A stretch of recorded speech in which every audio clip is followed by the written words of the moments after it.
Chers internautes, bonsoir, chers téléspectateurs. Bonsoir aussi vous qui nous suivez sur des télévisions partenaires. Il n'est plus à démontrer que les nouvelles technologies constituent l'une des principales voies du développement. L'Internet et la téléphonie mobile réalisent d'importantes percées dans notre société. Pour en parler, la tribune de la semaine reçoit aujourd'hui Monsieur Léon Juste Ibombo, le ministre des Postes et Télécommunications et de l'économie numérique. Monsieur le ministre, bonsoir. Bonsoir. Monsieur Arsène Séverin, bonsoir Monsieur Bonsoir, oui, justement, c'est mon excellent confrère qui m'a toujours accompagné à la tribune de la semaine. Bonsoir, Fortuna. Bonsoir Arsène Séverin. Alors, Monsieur le ministre, comme on l'a dit, les nouvelles technologies aujourd'hui constituent la principale voie du développement. On ne peut plus rien faire sans ces outils. Mais d'abord, nous avons deux petites questions pour rentrer vraiment à l'émission. La première question, c'est que le 3 mai dernier, la communauté des journalistes a célébré la journée mondiale de la liberté de la presse. Et là, la journée a été axée sur l'intelligence artificielle dans le travail du journaliste. Vous êtes ministre des nouvelles technologies. Est-ce qu'il y a un petit mot à dire à l'endroit des journalistes ou du secteur? Je voudrais d'abord vous remercier pour l'opportunité pour que le département dont nous avons la charge, nous puissions un peu, du moins, sensibiliser, montrer ce que nous sommes en train de faire et comment est-ce que nous sommes en train de matérialiser la vision du président de la République. Vous l'avez dit, nous avons reçu une invitation, j'ai suivi la déclaration du ministre en charge des communications, de la communication plutôt, sur la journée mondiale de la presse, qui était axée sur l'intelligence artificielle. L'intelligence artificielle, ce sont ce qu'on appelle les technologies émergentes. Au-delà des aspects éthiques qu'on peut cibler ça et là, mais l'intelligence artificielle aujourd'hui, on ne peut plus s'en passer. La preuve, justement, vous qui êtes les férus de la plume et du micro, vous avez axé la célébration de votre journée sur l'intelligence artificielle avec les chats GPT, où aujourd'hui le robot, la machine, peut mieux encadrer, mieux accompagner, et au-delà des dérives que ça peut susciter. Donc, c'est pour dire que le siècle actuel, c'est le siècle du numérique. On ne peut plus rien faire sans le numérique. N'oublions pas que le Congo abrite, il faut le dire, on le dit jamais assez, le Congo abrite le Centre africain de recherche en intelligence artificielle, qui est le fruit d'un partenariat avec la Commission économique des Nations Unies pour l'Afrique. On a choisi le Congo pour abriter ce centre et nous sommes en train de travailler justement pour l'opérationnalisation de ce centre. Et le centre est installé à l'université Denis Sassou Nguesso, voilà, en ce moment précis. Alors, monsieur le ministre, on va aussi avancer. Une autre question. Beaucoup d'internautes vous suivent. Nos internautes, nos followers vous suivent également, tout comme les téléspectateurs. Et là, vous avez l'habitude de dire dans tout ce que vous faites, c'est selon la vision du chef de l'État. Et les Congolais pensent que vous, finalement, vous n'avez pas de vision. Est-ce que vous pouvez expliquer? Ah, ça merci vraiment. Je tiens vraiment à vous remercier pour que je puisse encore dire un mot concernant la vision. Un ministre n'a pas de vision. Un ministre reçoit une feuille de route suite à la vision de l'autorité qui a été élue au suffrage universel direct par ses concitoyens. C'est pour cela, sous d'autres cieux, on me fait le procès 2 fois, mais on appelle les macronistes. Mais pourquoi on appelle macroniste? Parce que c'est pas sa vision, c'est la vision de Macron. Le ministre Ibombo, il n'a pas de vision. Il a été nommé par le chef de l'État par rapport à des considérations. D'abord, la première considération, c'est parce que le président de la République a pensé que le ministre a les compétences nécessaires pour l'accompagner dans la mise en œuvre de sa volonté, de sa vision. Maintenant, lorsqu'un ministre est nommé, ce que les gens ne savent pas et que je tiens à le dire et à souligner, le ministre, il reçoit une feuille de route du président de la République qui lui dit, dans le cadre de ton mandat, voilà ce que tu dois faire, voilà ce que tu dois mettre en œuvre. Et le ministre, au ministre maintenant de trouver tous les moyens d'avoir les moyens, la sagesse, pour matérialiser la feuille de route du président. Donc, un ministre qui dit qu'il a une vision, ça veut dire que, je peux me permettre de le dire, c'est-à-dire que c'est un ministre qui est concurrent au président de la République. Sous d'autres cieux, et je cite la France, il y a un grand ministre français, il a dit, un ministre, ça se tait ou ça démissionne. Non, je pense que la polémique naît aussi du fait que finalement, vous l'avez dit, la mise en œuvre de la vision du président de la République est une chose, mais votre conception, vous-même en tant qu'intellectuel, en tant que haut cadre, votre vision du pays, puisqu'avant d'être ministre, vous avez quand même porté un combat dans ce pays. Et quand, donc, c'est une autre chose. Ce qu'on veut comprendre, qu'est-ce que vous-même, quelle est votre vision en réalité, voilà, du Congo. Mais voilà. je vous l'aurais dit encore. Parce que moi, pas de vision. Moi, je matérialise une feuille de route. Donc, ma vision, c'est quoi? Ma vision à moi, lorsque je reçois la feuille de route du président, je me dis, comment je vais faire pour mettre ça en œuvre? Il faut avoir On va peut-être en parler. Je vous donne un exemple très simple. Le président a dit, il faut qu'on assure l'inclusivité au niveau des communications électroniques. C'est ma feuille de route. Je me dis, mais comment est-ce que je vais mettre en œuvre cette inclusivité des communications électroniques? Alors, qu'est-ce que je fais? Je repars dans les textes et je trouve un texte de loi, la loi de 2009 sur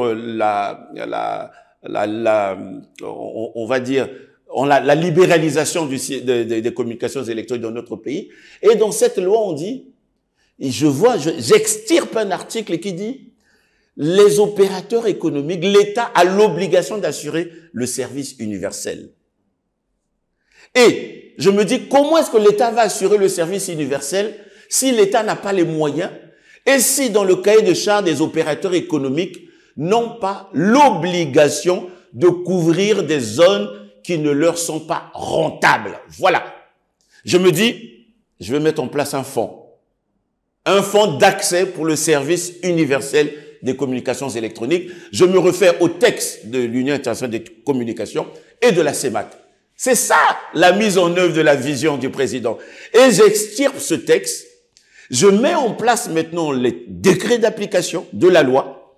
Il y a 3 ans qu'on a opérationnalisé le fonds d'accès pour les services. On en parlera. On va peut-être en parler, mais je peux vous dire que je peux en être fier parce que j'ai été président du FASUS et pendant 3 ans, on a pu connecter aujourd'hui 200 localités rurales où les opérateurs n'avaient pas l'obligation, parce que dans leur cahier de charges, ils font du chiffre. Il faut au moins 3000 habitants pour qu'ils mettent une antenne. Mais donc, pour conclure sur cette question, voilà. Donc c'est ça justement. Il faut une vision pour matérialiser la vision du président. En fait. Ah, ben vous avez compris. Il faut une vision pour matérialiser la vision du président. L'humilité nous impose, nous exige de dire que ce n'est pas la nôtre. Et de s'effacer. Que c'est la vision du président, mais à nous de trouver les moyens, les subterfuges, les politiques pour la matérialiser. Parce que le président te dit, construis-moi cette route. Comment je vais construire la route? Il faut que je trouve un financement. Il faut que je trouve des partenaires. On va peut-être revenir là-dessus. On parle de la gouvernance électronique. Il faut mettre en place une gouvernance électronique. Comment je vais faire? Ah là. Bon. Je vais voir mes partenaires de la Banque mondiale et on met en place ce qu'on appelle le projet d'accélération de la transformation numérique pour accompagner l'ambition, la vision du chef de l'État. Voilà. Mais nos compatriotes, je les comprends. Mais je pense que c'est un faux débat. Et vous-même, depuis le début déjà, vous avez porté un grand mouvement, une pensée philosophique, le sassouisme. Ah, ben tout à fait. Ah oui, tout à fait. On comprend que finalement, que cela. Mais ça a été clair. Monsieur le ministre explique bien. Un ministre, ça se tait ou ça démissionne. Et vous souhaitez pas que cela vous arrive? Non. Mon rôle, c'est d'exécuter. C'est d'exécuter la feuille. Ce pourquoi le président a été élu au suffrage universel, direct et secret. C'est le rôle de tous les ministres. Alors, Monsieur le ministre, il y a eu beaucoup d'acquis. L'Internet, les nouvelles technologies de la communication à l'Internet, grâce à ces outils, aujourd'hui, il y a beaucoup d'acquis dans le pays. Le dernier en date, c'est la 5G. À quoi ça nous sert, la 5G, aujourd'hui? Ben, écoutez, c'est parce que... Nombreux ne voient pas la différence mais entre la 4G, la 3G et la 5G. Quand on parle de 5G, on parle de 5e génération de technologies de communications électroniques. Ça veut dire qu'on est passé de la 2G. La 2G, c'est que la voix, c'est-à-dire qu'on appelle. La 2G, on appelle et on envoie des SMS. C'est la 2e génération. La 3G, on met un peu de l'Internet. C'est-à-dire, on met ce qu'on appelle la data. Donc, dans votre système d'information, c'est-à-dire que dans votre téléphone, vous pouvez appeler, vous pouvez aussi communiquer par Internet. Mais l'Internet, il y a des débits. Il y a des débits qui sont faibles, il y a des débits qui sont hauts. C'est ça on dit. Il y a même des débits qui sont très haut débit. Donc, il y a faible débit, haut débit et très haut débit. Et lorsqu'on a la 3G, on a du haut débit, mais c'est faible. Parce que pour, par exemple, vous, les férus de la plume et du micro, pour télécharger, par exemple, pour que l'émission notre tribune passe, par exemple, sur les réseaux sociaux, il vous faut du très haut débit pour que ce soit fluide. Sinon, vous allez rester toute une journée pour télécharger un simple document. Et la 4G est venue, et je dois le dire, lorsque nous sommes arrivés, nous avons amené la 4G avec le Premier ministre Clément Mwamba sous la vision clairvoyante du président de la République. On a ramené la 4G. Lorsqu'on ramène la 4G, au même moment, ce que les gens oublient, j'ai souvent une photo sur Internet, on ramène ce qu'on appelle le procédé de l'inclusion financière à travers les communications électroniques, c'est-à-dire à travers les terminaux mobiles, ce qu'on appelle le mobile money, les transferts d'argent. Donc, on ramène une nouvelle technologie qui permet cette inclusion, qui permet d'offrir à nos concitoyens ces services. C'est la 4G. On peut télécharger des documents, mais la vitesse de téléchargement, elle est appréciable, mais elle n'est pas assez relatif quand même. Et la 5G, c'est la dernière des générations. Et le Congo, en Afrique, dans notre zone, on est les premiers à avoir mis en place cette technologie qui va permettre, entre autres, ce qu'on appelle la e-médecine, c'est-à-dire on pourra opérer quelqu'un qui est à l'autre bout. Vous imaginez, vous êtes en train d'opérer quelqu'un et que le débit n'est pas fluide. Le docteur, ça peut se couper, ça peut poser des problèmes. Ça permet la e-éducation. Aujourd'hui, avec la 5G, vous êtes ici à Brazzaville, il y a ce qu'on appelle des universités virtuelles. Nous allons peut-être en parler. Nous avons signé un partenariat avec nos partenaires russes, justement, pour mettre en place, dans le cadre du CARIA, du Centre africain de recherche en intelligence artificielle, des universités virtuelles. On peut prendre des cours aux États-Unis étant au Congo. Donc, mais il y a aussi les téléchargements. C'est-à-dire qu'on a la facilité de pouvoir télécharger un nombre astronomique de données. Et au-delà de ça, les startups. La 5G favorise l'entrepreneuriat, l'innovation, les chercheurs. Mais est-ce que la 5G est effective dans tous les départements du Congo? Ah non, mais ça, je dois le dire, la 5G, on a fait les tests de la 5G, il faut quand même le souligner. La 5G arrivée au Congo, c'est avec l'appui de la Commission économique des Nations Unies pour l'Afrique, la CEA. Le gouvernement a octroyé à la société MTN une licence 5G. C'est 10 milliards de francs CFA.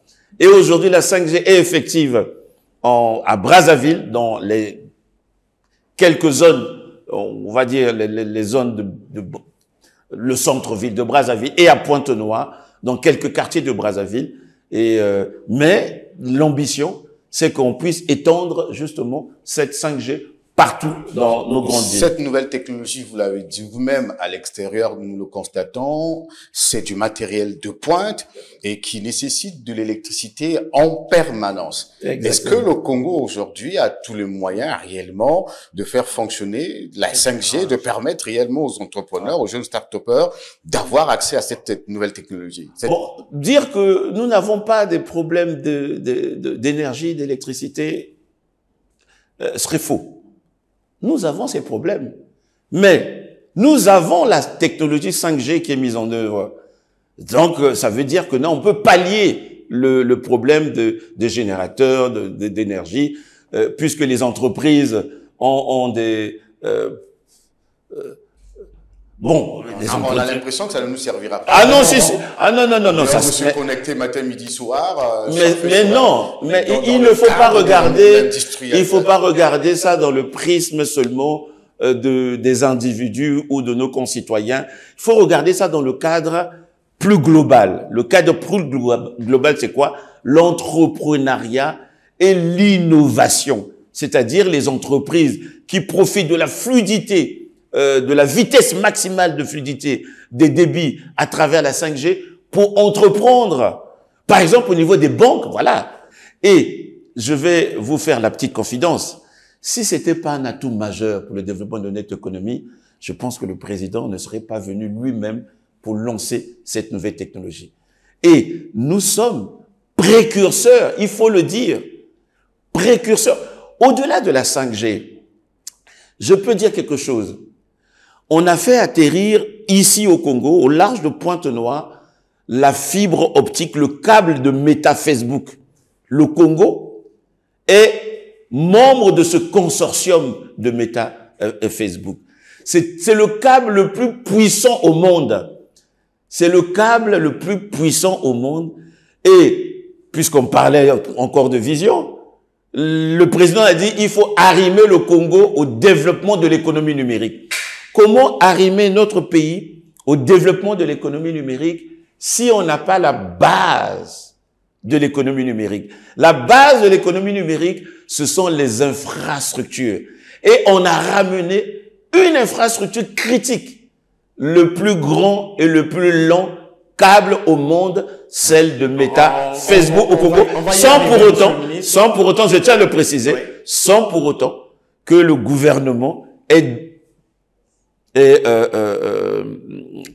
payé, engagé des recettes considérables, parce qu'on a mis en place un partenariat public-privé, un consortium, pour faire en sorte que ce câble puisse atterrir au large de Pointe-Noire. On va en parler, monsieur le ministre. On va voir déjà en interne comment les jeunes entrepreneurs, comment nous récupérons ça. Est-ce que ça aide les pays? Ou bien simplement, ça peut être aussi des éléphants blancs qu'on a fait venir ici qui ne servent pas à grand chose. On parlait de la couverture universelle, monsieur le ministre, et vous avez créé un fonds pour que cela ait lieu. Qu'est-ce qu'on gagne au retour? Qu'est-ce que le gouvernement gagne au retour? Puisque c'est un investissement. Je vais vous dire. Parce que les opérateurs ont refusé d'aller dans ces localités qui ne rapportent rien. L'État a pris sur lui. Qu'est-ce que ça rapporte? Je vais vous dire ce que ça rapporte. Ça rapporte beaucoup de choses. Premièrement, ça rapporte ce qu'on appelle l'inclusion numérique. On brise la fracture numérique. On parle souvent de fracture numérique. C'est-à-dire qu'aujourd'hui, à travers ces 200 sites qui ont été mis en place, il n'y a plus de fracture. C'est-à-dire qu'il n'y a plus de différence entre les citoyens de la ville, c'est-à-dire de Brazzaville, par exemple, et les citoyens qui sont, par exemple, chez moi, là-bas, à Kwasende ou à Bala Village, là-bas. Ce sont les mêmes citoyens qui ont, mettons, droit au même service. C'est ce qu'on appelle le service universel.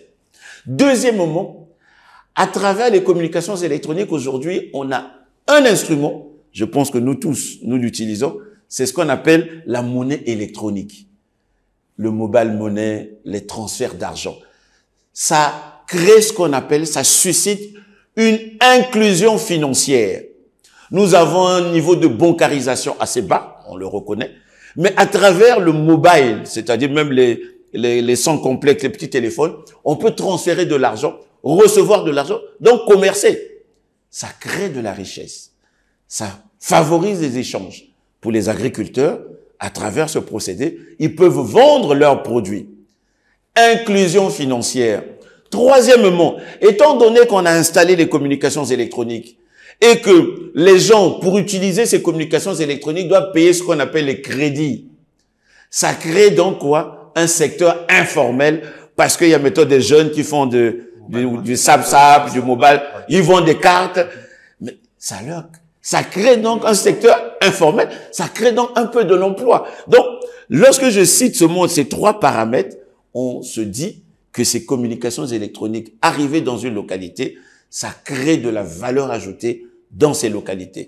Et nous pouvons en être fiers parce que 200 localités en moins de 3 ans, je pense que j'ai parlé seulement des communications électroniques à travers la voix et la data, mais il y a aussi les centres multimédia. Quand on regarde bien Arsène Sévérin, on sait qu'on est à 350 000 personnes connectées déjà à travers à travers le fonds, voilà, exactement. Donc, 400 000, voilà, exactement. 400 000. On a constaté que la Banque mondiale, étant satisfaite de ce que vous faites, voudrait confier au FASUS la connectivité des 186 sites. Voilà. Encore. Mais on a constaté dans nos enquêtes que cette mission n'a été retirée donc du FASUS. Pour une entreprise privée, on peut savoir pourquoi. Bonne question.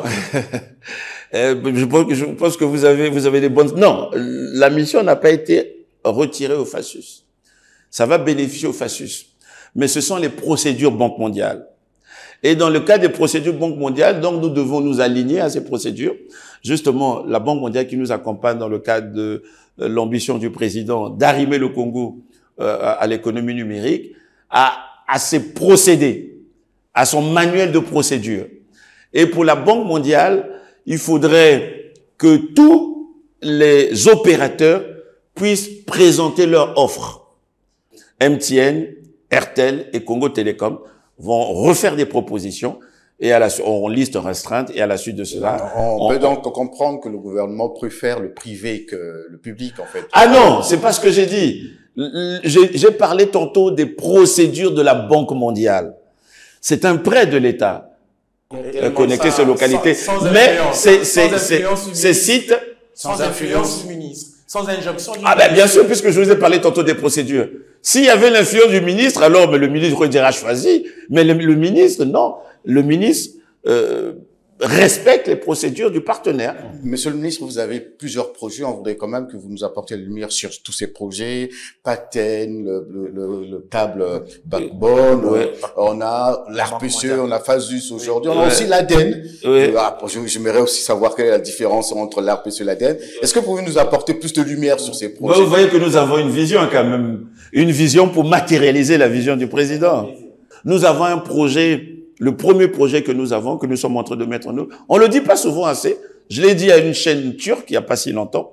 Le Congo est le champion de l'intégration sous-régionale en matière de communications électroniques. Et je peux vous le dire, je peux l'affirmer avec fierté et honneur. Le Congo a une interconnexion en câble fibre optique avec le Cameroun, avec le Gabon, avec la République centrafricaine, avec l'Angola, avec la RDC. Qui dit mieux? On peut en être fier. Le Congo est en train de mettre en œuvre ce qu'on appelle le projet Central African Backbone, avec l'appui justement de la Banque africaine de développement, où on est en train de construire le data center national. C'est-à-dire que lorsque vous avez des communications électroniques, des voix, mais les données qui sont véhiculées à travers ces voix, il faut quand même les stocker quelque part. Ben oui, parce que si ces données sont stockées ailleurs, vous n'êtes pas indépendant. Parce que les autres pourront voir, suivre tout ce que vous êtes en train de faire. Et nous savons aujourd'hui que la guerre, elle est électronique. Donc, il faut que nous puissions avoir la souveraineté de nos données. Et c'est le projet Central Africa Backbone, cofinancé avec nos partenaires de la Banque africaine de développement. Les travaux de construction sont arrivés. On est à 90%, je pense que 90-92%. L'ambition que nous avons, avant la fête de la République, le 28 novembre prochain, que le président lui-même puisse inaugurer le data center national, et on construira un data center, un backup, c'est-à-dire que si le principal tombe, parce que ça peut tomber, il faut qu'on ait une redondance, on construira une redondance à l'intérieur du pays. Ça, c'est le projet africain, Central Africa Backbone. On a le projet, tantôt que j'ai parlé, du projet Paten, c'est-à-dire le projet d'accélération de la transformation numérique, avec nos partenaires de la Banque mondiale. Ce projet vise essentiellement de réduire la fracture numérique et d'offrir aux citoyens des services numériques, offrir aux citoyens des services administratifs, des services numériques aux citoyens. C'est-à-dire, par exemple, les actes d'état civil, on ne sera plus obligé de se déplacer. On a déjà mis en place l'infrastructure. C'est-à-dire, par exemple, le casier judiciaire, le passeport, la carte nationale d'identité. Voilà l'ambition du Paten dans le cadre de ce deuxième volet. Et on a interconnecté aujourd'hui, l'université Marien Ngouabi est totalement connectée en réseau de communication électronique. On va offrir aux étudiants et au corps professionnel de l'université Marien Ngouabi pendant 5 ans la connectivité gratuite. Mais aussi l'université Denis Sassou Nguesso, on a un petit souci justement avec les procédures Banque mondiale, mais sinon les 2 grandes universités vont être couvertes pendant 5 ans. Nous avons demandé à notre collègue de mettre quand même un modèle économique, parce qu'au bout de 5 ans, il faut pérenniser l'infrastructure. Moi j'ai étudié un peu ailleurs, on avait les œuvres universitaires, et dans le cadre des œuvres universitaires, on nous ponctionnait un petit peu dans la bibliothèque, voilà. Vous allez avoir l'Internet gratuit, mais il faut quand même payer. Donc, voilà ce que nous sommes en train de mettre en œuvre. On a interconnecté au niveau de l'état civil, au niveau du ministère de la Santé, du centre hospitalier universitaire du CHU et du centre de Talangaye, de Makele-Kele et de la morgue. On a mis un système interopérable qui va faire en sorte que lorsqu'il y a une naissance, le système sait qu'il y a une naissance. Lorsqu'il y a un décès, le système sait qu'il y a un décès. C'est-à-dire que l'état civil va être digitalisé dans notre pays. C'est encore dans la vision. Ah non, c'est pas la vision. Non. On est en train de mettre en œuvre. L'infrastructure est déjà installée. Monsieur le ministre, l'infrastructure est déjà installée. De la digitalisation, justement. Ça fait un moment qu'on parle de la digitalisation. Là, vous avez commencé à interconnecter les hôpitaux et la morgue et peut-être le centre d'état civil. Mais les centres d'état civil ont été connectés. Quand vous dites connectés, est-ce que parce qu'il y a une fibre connectée à la fibre optique ou bien nous sommes dans la digitalisation des services? Ah, attention, il y a 2 volets. Oui. Je vous ai dit tantôt, on part sans langue de bois. La base de l'économie numérique, c'est l'infrastructure. D'abord et avant tout. Okay. C'est ce que vous êtes en train de faire. Voilà. On a mis en place l'infrastructure. Maintenant qu'on a mis en place l'infrastructure, dans le cadre du projet Paten, nous sommes en train de travailler avec un groupe, c'est le groupe ADIN, qui va nous mettre en place ce qu'on appelle la plateforme eGouv. C'est un projet que vous Non, c'est pas un projet, on est en train de l'implémenter. Au moins version 2025. Non. Ce n'est pas un projet, on est en train de l'implémenter. C'est-à-dire que j'ai déjà reçu la version bêta de cette plateforme. On a fait déjà une première restitution. J'ai demandé à ce qu'on puisse corriger la présentation de la plateforme. Et cette plateforme, justement, ça serait la plateforme eGouv de l'État qui va offrir maintenant ses services en ligne. Je prends un exemple très simple. J'ai été très heureux, je prends toujours cet exemple. Lorsque j'ai fait un séjour à Paris, et le ministre d'État, ambassadeur du Congo à Paris, m'a montré la plateforme du système des passeports. Hein. Pas seulement des passeports, c'est-à-dire que la plateforme, l'interface de l'ambassade avec les citoyens. On fait tout en ligne. On enregistre tout en ligne, on paye en ligne, et lorsqu'il s'agit peut-être d'un passeport, on peut vous envoyer votre passeport par voie postale, sinon vous venez à l'ambassade récupérer. Ça coince ici mais ça ne coince pas.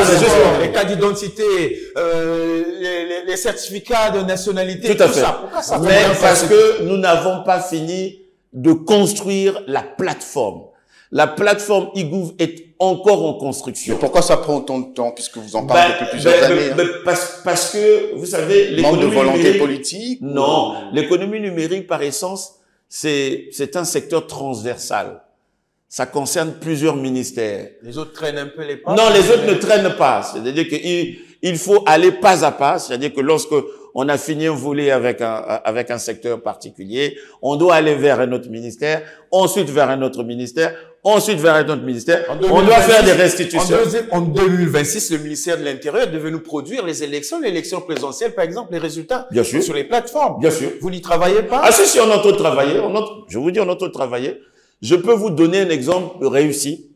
Et le système SIGRE, le système intégré de gestion des ressources humaines fait par, mise en place avec l'appui de nos partenaires de la Banque mondiale pour le compte du ministère en charge de la fonction publique. Mais ce système a été totalement implémenté et ça permet d'avoir cette interopérabilité, d'avoir les mêmes éléments entre la solde, entre les caisses, parce qu'on n'avait pas l'interopérabilité, on n'avait pas les mêmes éléments. Et aujourd'hui, ce système, oui, la plateforme existe, on a eu la restitution. J'ai été présent, invité par le ministre d'État Ayessa pour la restitution et la présentation de cette plateforme. Donc, ça existe. Bon, peut-être qu'on communique pas assez, on peut nous faire le procès, mais je vous assure, les plateformes existent. Vous avez parlé tantôt de la différence entre l'RPCE et l'ADEN. Il y a une très grande différence. Mais la nature ayant horreur du vide, l'RPCE, qui est l'organe, sa dénomination, Agence de régulation des postes et des communications électroniques. Son rôle, c'est de réguler. Mais comme on avait un vide juridique, l'RPCE s'est mis au même moment de devenir comme un développeur, ce qui n'est pas mal, c'est bien, parce qu'on ne peut pas rester en marge. Mais aujourd'hui, l'agence de développement de l'économie numérique, c'est lui qui est chargé de développer, l'RPCE est chargé de réguler, et on a maintenant créé aussi une autre agence qui est très importante dans la gouvernance électronique, c'est l'Agence nationale de sécurité des systèmes d'information. Je ne sais pas si vous avez suivi le protocole d'accord qui a été signé entre l'ANSSI, l'Agence nationale de sécurité des systèmes d'information, et l'RPCE, parce que il faut que nos systèmes d'information soient protégés. Comment les systèmes sont-ils protégés? Mais les systèmes sont protégés à travers, d'abord, il faut qu'il y ait la loi, on a mis en place la loi, mais à travers des mécanismes qui font en sorte que les données que nous avons, l'RPCE a les données de toutes les communications électroniques de notre pays, mais qui doit protéger, qui doit, lorsque ces données sont attaquées, lorsque nos systèmes, ah oui, on a eu un exemple dans notre pays, bon, je peux le dire puisque tout le monde le sait, mais la Banque postale a été attaquée. Mais est-ce que l'RPCE seul ne peut pas faire tout ce travail? Mais c'est pas le cœur de métier de l'RPCE. Aujourd'hui, on a des organes qui ont le cœur de métier de ces fonctions-là. L'RPCE, son rôle, c'est de réguler. Monsieur le ministre, est-ce que ce n'est pas une réponse aux, parfois, les rapports compliqués, durs, que vous avez eu avec l'RPCE par le passé? Est-ce que ce n'est pas le résultat d'avoir une agence réduire toutes ces agences? Non, ça n'a rien à voir. Réduire le pouvoir de l'RPCE. Mais non. Ou bien, au contraire, ça n'a rien à voir. C'est aujourd'hui le Congo est, je peux vous dire, votre humble serviteur, nous sommes présidents du Conseil de ministres de l'Alliance Smart Africa. On est pratiquement à 34 États. Le Congo assure la présidence du Conseil de ministres de l'Alliance Smart Africa qui veut faire de l'Afrique un marché unique. Parce qu'on a vu ce qui se fait au Congo. Parce qu'il y avait des vides. L'RPCE ne peut pas être jugé parti. Ça pose un problème auprès de l'Union internationale des télécommunications, même auprès des autres partenaires. Aujourd'hui, on a l'ANSSI qui est là. L'ANSSI, son rôle, c'est de protéger nos systèmes d'information, ce qu'on appelle les CERT. C'est-à-dire que il y a des intrusions dans les systèmes d'information, l'ANSSI peut repliquer, protéger. Mais avant, on n'avait pas. L'RPCE, oui, deux fois, lorsqu'il y avait des intrusions, les opérateurs pouvaient dire, ah, nous, on a tel problème, et l'RPCE, mais c'est pas son cœur de métier. Mais bien sûr, on constate quand même que l'RPCE accompagne le gouvernement dans le prélèvement des textes numériques. On va peut-être en parler aussi. Oui, voilà. Tout à fait. Est-ce que c'est son rôle? On peut confier à l'RPCE certaines missions de ses missions après. Non. Le problème, c'est qu'on avait un vide. On a un vide, donc, mais les technologies évoluent. Donc, on peut pas rester en marge. C'est pour ça qu'on a accordé, justement, à l'RPCE. Donc, on attend certainement la création d'une autre structure qui va carrément gérer... ah non, il n'y a pas une autre structure. Les structures que nous sommes les structures que nous avons mis en place, je peux dire qu'on a maintenant tout un écosystème qui est totalement complet. C'est le rôle de l'Agence de développement de l'économie numérique, c'est le rôle de l'ANSSI. Mais, la loi de finances étant votée en fin d'année civile, et ces agences n'étant pas opérationnalisées, donc on a confié, on a laissé encore à l'RPCE, parce que l'RPCE a mis en place la technologie, justement dans le cas du timbre électronique. Mais je peux vous dire, le timbre électronique, c'est moi. Et j'en suis fier. Pourquoi? Parce que le constat que nous avons fait, c'est quoi? On s'est rendu compte que, à travers les communications électroniques, on facilite la vie des gens. Avant, les gens se déplaçaient pour aller payer, par exemple, leur renouvellement d'abonnement satellite ou des factures. Mais aujourd'hui, avec les nouvelles technologies, les gens ne se déplacent plus. Il y a un gain. On va parler. Il y a un gain de temps. C'est ce que je suis en train de dire. Il y a un gain de temps. C'est pour cela, j'ai mis en place, j'ai proposé, fait approuver en conseil de ministre le timbre électronique de 50 francs, justement pour permettre d'abord la vision, l'ambition de ce timbre d'accompagner la Poste qui souffre parce que la Poste n'a plus de ressources financières. La Poste n'a plus le centre des chèques postaux qu'on a donné à la Banque postale qui est sous le ministère des Finances et non le ministère des Postes. Et on a créé, c'est nous qui l'avons fait et j'en suis fier. On a créé le hub digital. Le hub digital, ça veut dire quoi? Non, il faut quand même que je dise ça. Puisque nous parlons projet, allez-y. Oui, c'est pas des projets, ça existe. Ça rapporte de l'argent. On va parler de la taxe. On va parler de la taxe. Ça existe, ça rapporte l'argent de l'équête de l'État. Le hub digital, avant les opérateurs, lorsqu'ils faisaient les mobile money à la fin de l'exercice, trimestriel pour payer leurs taxes, les opérateurs faisaient ce qu'on appelle des simples déclarations. Ce mois-ci, j'ai eu 1 milliard d'euros, 1 million de transferts. C'était volontaire. C'était volontaire. L'État n'avait aucune visibilité sur les transactions qui se faisaient à travers les communications électroniques. Nous avons, ça je le dis, les gens qui disent que, bon, vous voyez qu'on a même, on accompagne la vision d'arrimer le Congo. On a mis en place le hub. Aujourd'hui, les opérateurs, comme il y a des sondes chez eux, comme on a fait au niveau des communications électroniques, c'est-à-dire qu'on peut avoir le nombre de secondes, le nombre de minutes, le nombre de communications. Il y a une traçabilité. Il y a une traçabilité. Aujourd'hui, on a une traçabilité pour toutes les transactions mobile money qui se font.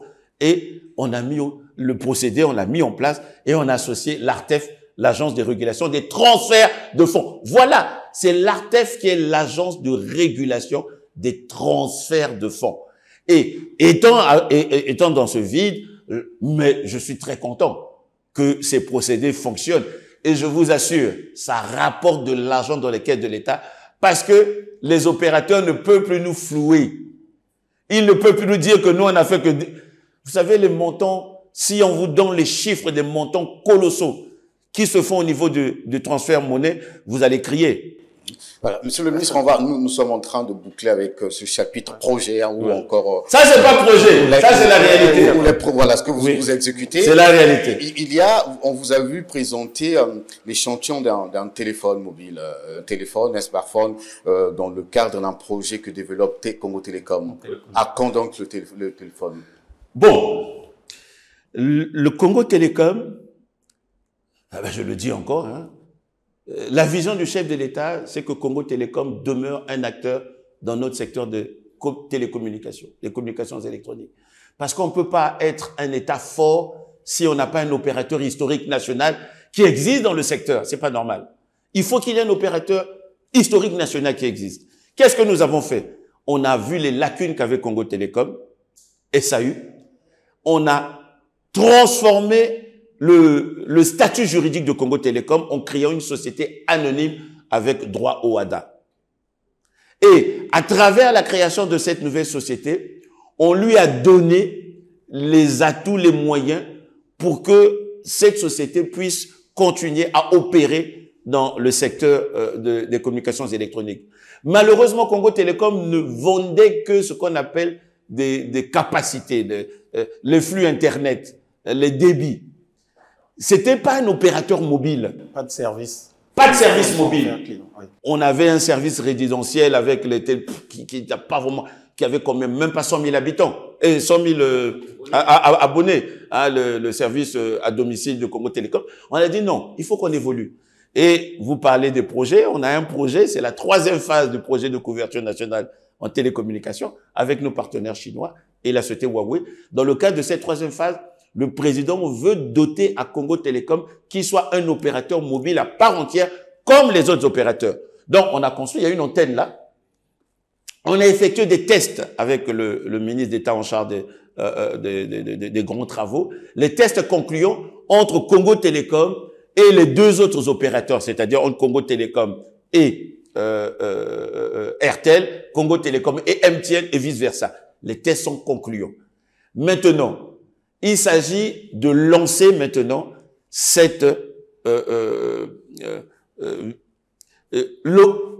de lancer le mobile de Congo Télécom. Les tests sont concluants. Est-ce que vous y croyez vous-même? Ah oui, bien sûr, j'y crois. Vous y croyez? Le DG lui-même, est-ce que vous croyez à ce projet? Ah ben je crois. Mobile Congo Télécom. Bien sûr, je crois. Je crois fermement à ce projet parce que les moyens ont été dégagés. Parce que les concurrents ont quand même des moyens colossaux, les concurrents. Le gouvernement, je vous dis, le gouvernement, j'ai moi-même signé l'arrêté qui octroie à Congo Télécom. Il y avait la 4G et on lui a donné aussi, parce que la 4G c'est quand même, par exemple pour couvrir des zones, on va dire des zones rurales, on n'a pas besoin de 4G. La 3G c'est minimum, ou la 2G on a besoin de la voix. Le gouvernement a fait son effort et Congo Télécom a la licence nécessaire pour avoir la 2G et la 3G.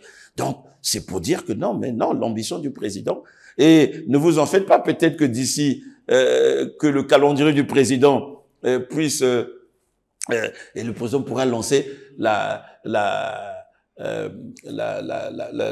le téléphone mobile de Congo Télécom. J'ai échangé avec le DG. Des téléphones 4G ou bien 5G Bon, puisque ça va être maximum 4G.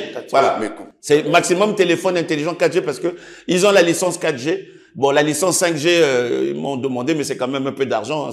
C'est quand même un peu 10 milliards qu'on doit faire rentrer dans les caisses de l'État. Monsieur le ministre, il nous reste plus assez de temps. On va revenir on va revenir avant. On va revenir un peu sur la moralisation aussi des réseaux sociaux, puisque là, vous avez mis en place des lois sur la protection de données personnelles, sur la cybercriminalité. Est-ce que tout ce qu'on a dit, la libéralisation de l'Internet, la facilité d'accéder à l'Internet, est-ce que vous regrettez quand même que l'Internet, les réseaux sociaux tombent aux mains des plus bas citoyens? Qui sont prêts à vous, qui s'attaquent à vous, les autorités? Non.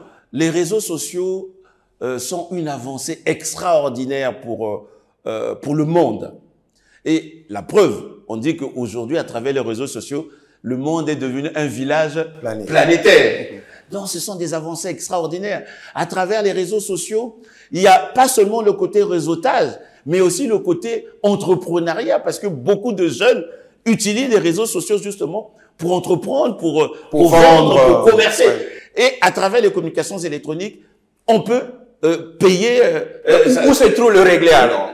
Pas de regret. Non, puisqu'on a je ne veux pas dire ça. Dites-nous, monsieur le ministre. Je vais dire, vous avez parlé de quelque chose, et j'ai oublié, et je vais revenir là-dessus. Là, le Congo peut dire qu'on a bouclé l'armature juridique pour gouverner notre espace numérique, parce que le président venait de promulguer la loi portant création de la Commission nationale de protection des données à caractère personnel. On n'avait pas cette commission.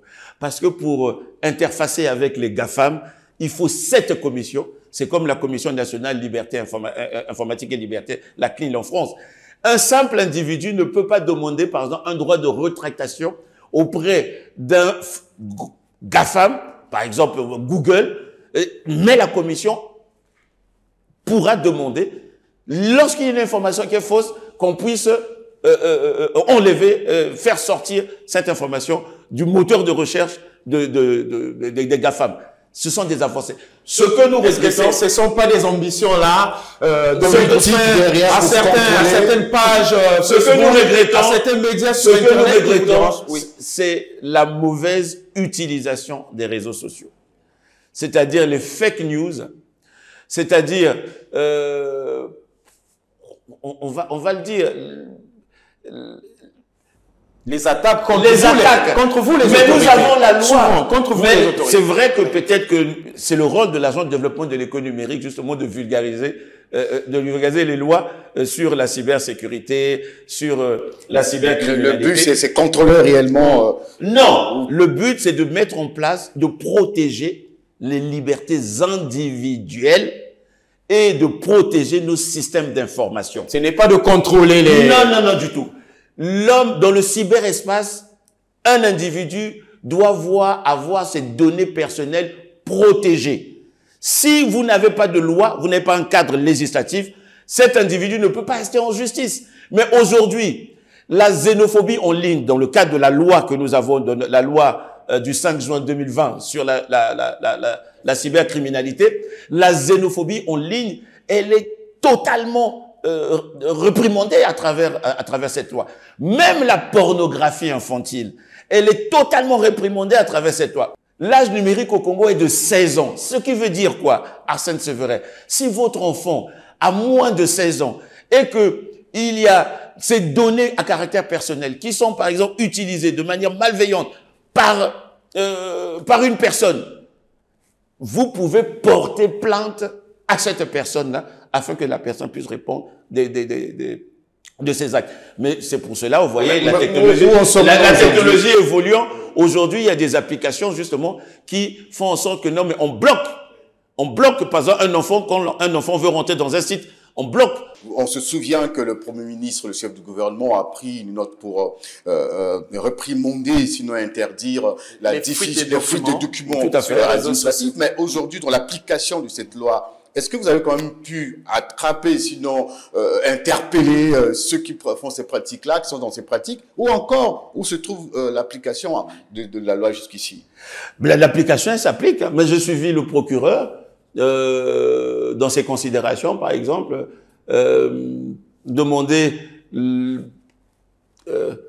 que le tribunal soit saisi par rapport à la loi sur la cybercriminalité et la cybersécurité. La loi, elle existe. Peut-être qu'elle n'est pas assez connue.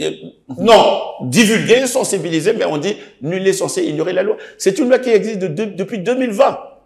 Et aujourd'hui, on a des systèmes, on a des méthodes, on a des applications qui peuvent faire en sorte que l'on puisse tracer un téléphone. Identifier celui qui se cache derrière, bien sûr, je vous le dis. Mais la seule difficulté que nous avons, c'est un cyberespace.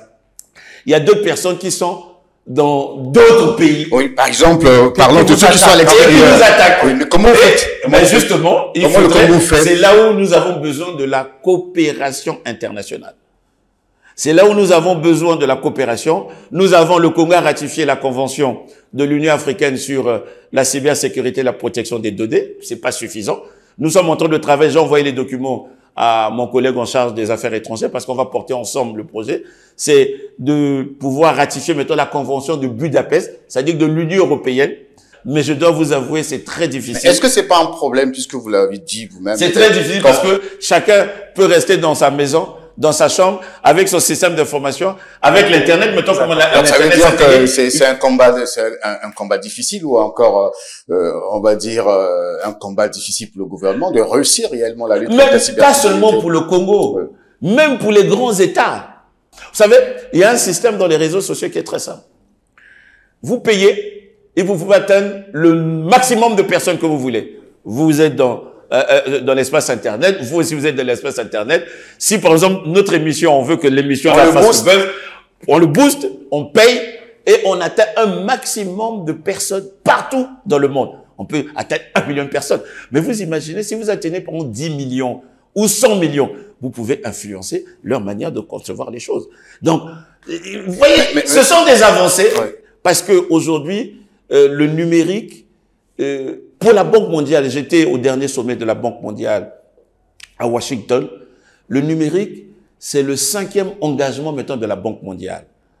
Maintenant, ce qu'il nous faut à nous, les pays africains, surtout les pays en voie de développement, ce sont des compétences numériques.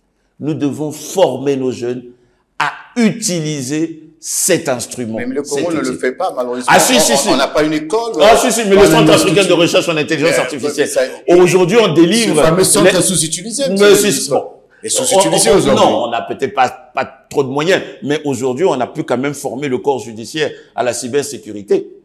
On a formé tout le corps judiciaire de notre pays avec nos partenaires de l'Alliance Smart Africa et l'UNESCO. On a formé le corps judiciaire, les gendarmes, la police, les officiers de la police judiciaire. On les a formés. Justement, on n'a pas créé un institut simplement, mettre peut-être. Mais c'est le CARIA, c'est cet institut que nous sommes en train de travailler pour mettre en œuvre. Et nous avons signé des accords avec un partenaire, Fond Control, qui nous accompagne. On a signé, j'étais au GITEX, au Grand Salon de l'Innovation de Marrakech, il y a quelques jours, au moins quelques semaines. Et on a signé aussi un autre accord avec nos partenaires russes qui vont nous accompagner justement dans le cadre de l'opérationnalisation du CARIA, pour que, à travers le CARIA, on doit former. On a une école au niveau de l'université Marine Gwabi, l'institut ENSP, je crois, ENSP. On forme quelques jeunes Congolais à l'université inter-État entre le Congo et le Cameroun, mais c'est pas suffisant. On doit continuer à former parce que si on forme, on aura les acteurs qui vont pouvoir utiliser, mais aussi protéger nos systèmes d'information. Parce que pour protéger, il faut maîtriser. Mais l'Afrique a un atout, le Congo a un atout. Nous avons une population essentiellement jeune. Et moi, quand je donne le téléphone, comme vous donnez le téléphone à votre fils, mais il va vous le démonter en 5 minutes.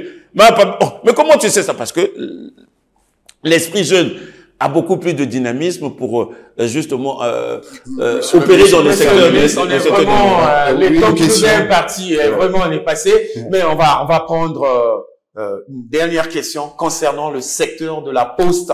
Et on va terminer par là. Peut-être 2 questions. Vous êtes beaucoup plus dans les télécoms. Voilà. Depuis quelques mois, beaucoup de mois peut-être, on ne voit plus les conseils des cathédrales, plus les moustiquaires. Ouais. Qu'est-ce qui s'est passé? Ben écoutez, je me réjouis que nos amis postiers, je sais que je dois avouer que c'est mon talon d'Achille. Voilà. Je dois avouer que dans la mission qui nous a été confiée par le président de la République, jusqu'à présent, avec la poste, c'est très difficile. Pourquoi c'est très difficile? Je vais poser une question à Arsène Sévéret et même à vous, Fortuna Ngolali. Vous avez affranchi un courrier à la poste. La dernière fois que vous avez affranchi un courrier, c'est quand? Ça remonte à plusieurs années. C'est tout ce qui nous reste. Il nous reste ça et le colis. Donc, notre ambition, c'est de refonder la poste congolaise. Ça fait 5 ans que vous êtes là. Je suis en train j'ai amené le timbre électronique. On a donné une petite quotité à la poste, je crois 20%, justement pour accompagner. Ça ne permet même pas les partenaires indiens.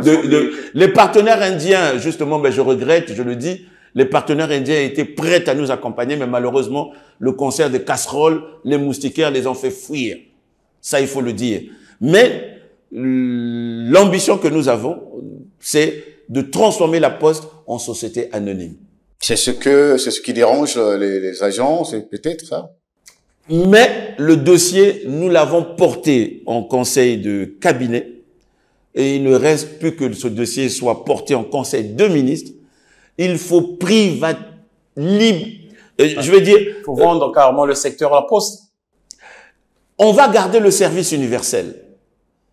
On va garder le service. Même, je déplore quelque chose, je vous le dis. Je veux dire. Allez, oui, je déplore. Oui. Le président, dans le cadre de la loi de 2009 concernant le secteur postal, a mis en place ce qu'on appelle le service postal universel. On a pris tous les textes concernant le service postal universel. Et on a choisi l'acteur postal universel de notre pays, qui est la SOPECO. Parce que dans le cadre de ces textes d'application de la loi de 2009, il y a un certain nombre de grammages, c'est-à-dire que il y a un secteur réservé à la poste par rapport au courrier. Un certain type de courrier, un opérateur postal privé ne peut pas les affranchir. C'est le domaine régalien de la poste. On a mis en place le service universel. Mais malheureusement, je le dis, c'est peut-être un coup de gueule venant d'un ministre, oui, j'assume. La Commission économie et finances de l'Assemblée nationale a carrément et simplement supprimé le service postal universel qui est du même type que le fonds d'accès pour le service universel de communication électronique où ce sont les partenaires privés, les opérateurs, n'ayant pas l'obligation de couvrir les zones là où il n'y a pas de chiffres. L'État leur demande de verser 1% de leur chiffre d'affaires et c'est avec ça qu'on a construit les 206 du FASUS. Dans le secteur postal, c'est la même chose. C'est-à-dire que les opérateurs postaux privés, on devait prélever de l'argent. Vous avez été entendu à la commission, quand même, sur cette question? Il y a 2 ans, on a mis en place ce fonds, même si ça rapporte 40 millions, mais c'est quand même quelque chose. Est-ce que la Poste... Cette année-ci, la loi de finances 2005, je n'ai pas retrouvé ça, et ça c'est un coup de gueule, je dis, la commission économie et finances a failli concernant la Poste, parce que ce n'est pas accompagné la Poste. Monsieur le ministre, quel est réellement le vrai problème de la SOPECO? Le vrai problème de la SOPECO, c'est pas rentable. C'est l'obsolescence déjà des infrastructures, 1. 2, c'est que la SOPECO a été créée sans un capital précis. Ça a été mal enfanté, on va dire ça comme ça, puisque c'est de la scission de l'ex-OMPT. On a créé la SOPECO, puis avant c'était la Sotelco. Aujourd'hui, la Sotelco n'existe plus, c'est Congo Télécom. Donc vous comprenez que il y a eu ça a été créé, bon, le gouvernement assume, mais il faut refonder la Poste et on n'invente pas la roue partout ailleurs. En RDC, la Poste a été privatisée. On a ramené du capital social des privés. Je sors du Maroc. Le Maroc Télécom, c'est un mastodonte. Même si Maroc Télécom a toujours le centre des chèques postaux, nous, ce que nous n'avons plus, parce qu'on n'avait plus de banque nationale. Il s'agissait pour le Congo d'avoir une banque nationale. Et ce qui faisait la force de la force de la Poste, ce qu'on appelait NZT, en bon, c'était les chèques postaux, les CCP. C'est ça qui permettait qu'on paye les salaires, on payait les salaires, on les virait à travers la Poste. Mais on a décidé de créer une banque nationale, on l'avait plus. Donc on a pris tous les CCP, on a ramené à la banque postale. Et quand on ramène les CCP à la banque postale, qu'est-ce qui reste à la Poste? Il reste quoi? Le timbre? La banque postale vous verse quelques dividendes. Ah non, mais ça c'est un coup de gueule depuis, on reçoit pas. J'écris à chaque fois. Pourquoi on nous reverse les dividendes? On ne reçoit pas. On a 20%. On a 20% de du capital de la banque postale. Mais depuis qu'on a 20%, on n'a jamais reçu un seul franc de dividendes. Et ça, c'est un coup de gueule. Et j'ai toujours demandé, et je vais redire encore, j'ai écrit récemment au président du conseil d'administration et au ministre des Finances pour qu'on nous reverse quand même quelque chose. La Poste au Gabon, elle a été privatisée aussi. Elle marche quand même. Donc, chez nous aussi, on doit privatiser parce que le problème, c'est quoi? Les travailleurs, mes amis postiers, ils se croient des fonctionnaires. Ce ne sont pas des fonctionnaires. Ils sont dans un secteur concurrentiel. Lorsque vous faites la grève, vous fermez la Poste pendant 1 mois, 2 mois. Mais si moi, je veux effectuer une transaction, par exemple, le MoneyGram, qui n'est pas un produit de la Poste, c'est un produit en partenariat. Mais si la Poste est fermée, mais je vais faire le MoneyGram ailleurs. Il y en a maintenant un peu partout, même dans les boutiques, vous voyez, faites votre MoneyGram. Je vais faire ailleurs. Donc, la petite commission qu'on devait avoir, on l'a pas. Donc, il faut d'abord un changement de mentalité, faire comprendre que ce ne sont pas des fonctionnaires. Vous êtes dans un secteur concurrentiel. Donc, étant dans un secteur concurrentiel, il faut avoir cette idée que non, mais attention, vous êtes en train de vendre un produit. Il y a aussi la subvention de l'État, du gouvernement. Ah, mais ça tombe pas, ça je vous le dis. Le salaire, la masse salariale de la Poste, de toute la Poste, toute la masse salariale, y compris pour ceux qui sont retraités, c'est 44 millions par mois. Et la subvention du gouvernement, c'est... 1 million. 1 milliard ou 1 million? 133 millions. 133 millions. Et comment vous faites alors, peut-être pour terminer, comment vous faites on fait la gymnastique? Payer les moitiés des salaires ou les quarts des salaires? Non, parce que la Poste a un réseau étendu. Et dans le cadre du partenariat avec la Banque Postale nous reverse quelques loyers. Nous reverse des loyers parce qu'ils utilisent nos sites, les sites de la Poste. Donc, ce sont ces petits loyers. Il y a les frais terminaux parce que la Poste échange quand même avec les autres pays. Et la subvention de l'État qui permet un temps soit peu d'avoir quelque chose. Nous avons ramené justement la quotité du timbre électronique pour que, avec la petite quotité de 20%, qu'on puisse au moins, et ça c'est une instruction que nous avons donnée à la direction générale, que au moins 1 mois sur 2, le temps qu'on mette en place cette nouvelle politique, un mois sur deux qu'on puisse payer, sinon maximum un mois sur trois qu'on puisse payer les salaires. Mais lorsqu'une société est en grève chaque 2 mois, on a ramené des partenaires indiens qui étaient prêts à financer Poste Mobile. Et la grève, les moustiquaires, les partenaires sont partis. Ministre, pour terminer sur ce chapitre, le timbre électronique vous rapporte combien par année? Bon, ça c'est une très bonne question. Je n'ai pas les données parce que le timbre électronique, à la vérité, est partagé entre l'État, l'RPCE et la Poste.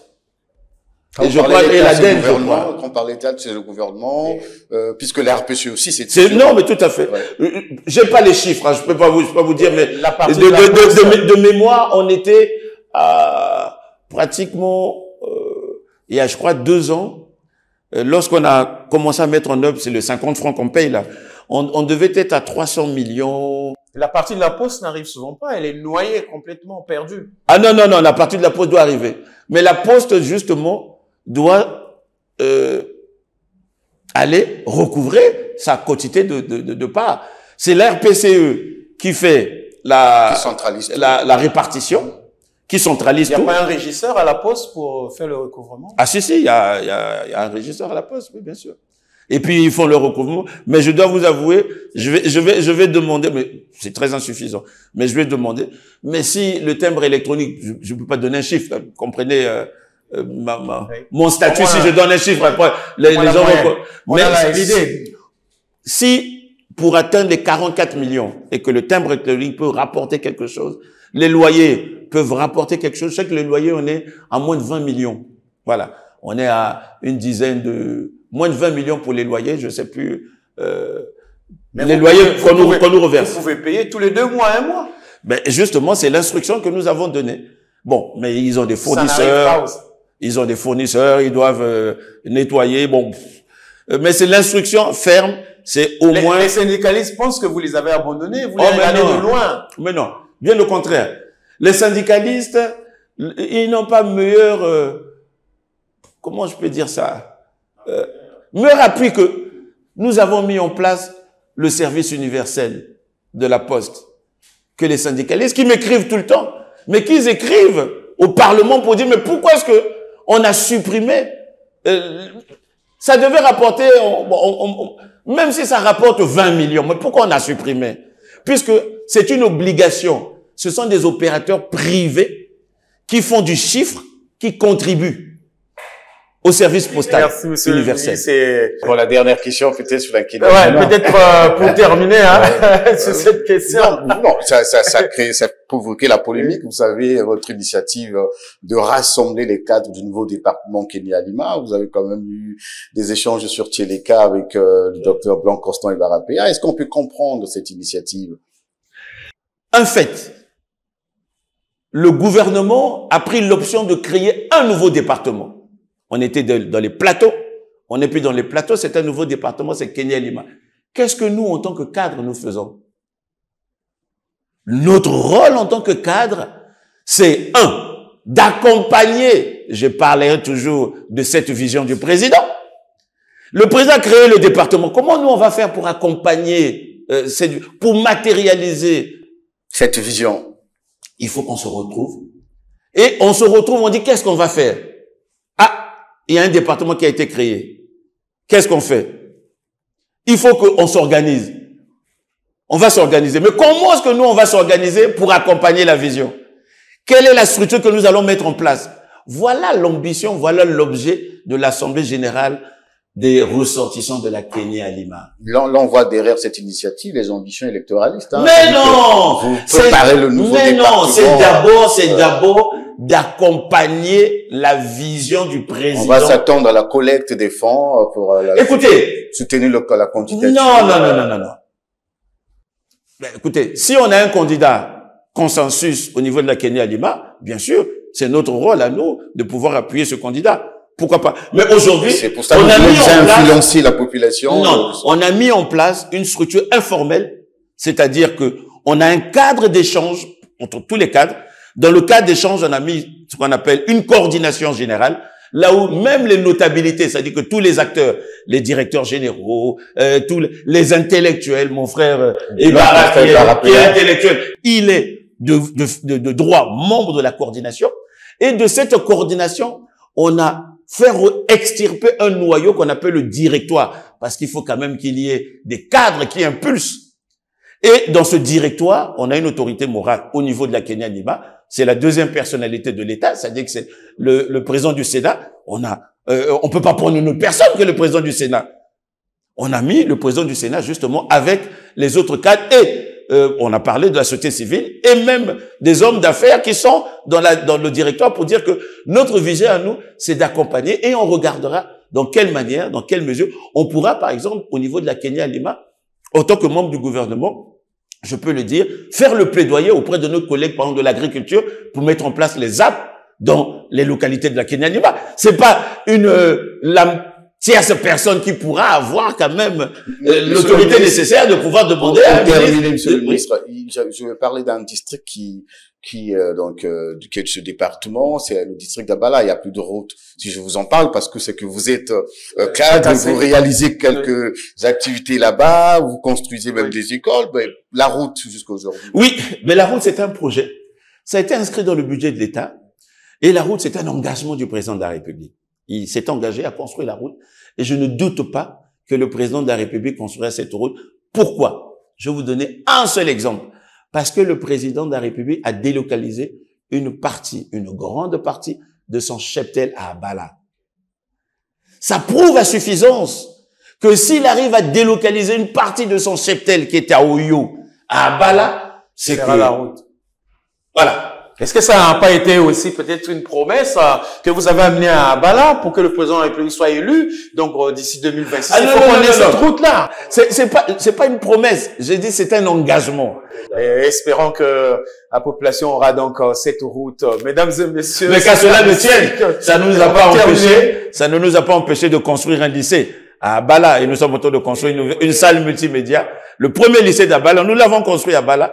Malgré les difficultés de la route, on a quand même pu faire venir le matériel nécessaire. Merci, monsieur. Et le lycée existe. Nous reviendrons sur des aspects de bilan et de campagne certainement dans un autre programme avec vous. Mesdames et messieurs, nous sommes arrivés donc à la fin de cette tribune. Nous vous rappelons que nous avons reçu le ministre Léon Juste Ibombo. Il est ministre des Postes et Télécommunications et de l'économie numérique. Avec lui, donc, on a fait un peu le point du département. Merci et à la prochaine occasion.